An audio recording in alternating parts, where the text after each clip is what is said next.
a politician actually run for office without promising people anything? Because then listen to most politicians and they're all about the promises.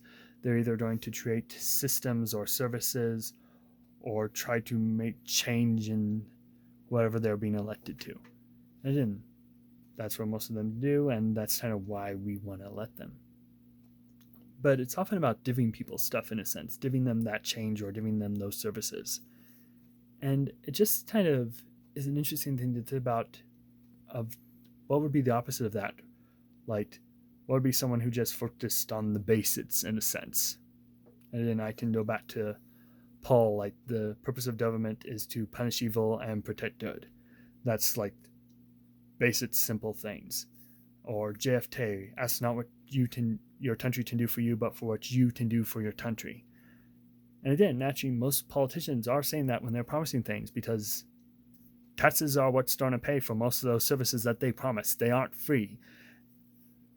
And so it's just sort of one of those things where it's like, okay, so you're promising all these free things to people, but you're going to tax some people. And again, those who could probably pay higher taxes may not want to and can often find ways to avoid getting taxed that high. So it often falls to others who probably wouldn't want to pay that high of taxes anyway. So it's just one of those things where someone is going to have to pay for it, even if money is being printed beyond what it should be.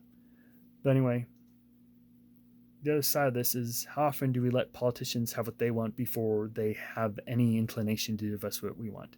And even once they're elected, which is what they want, they might go for re-election again. And so some of the things they promised may not attract well voters, and so they will never give it to people, but they may always use it for the next term, always talked about how this is a problem that we can solve, even if they had every opportunity to solve it this time.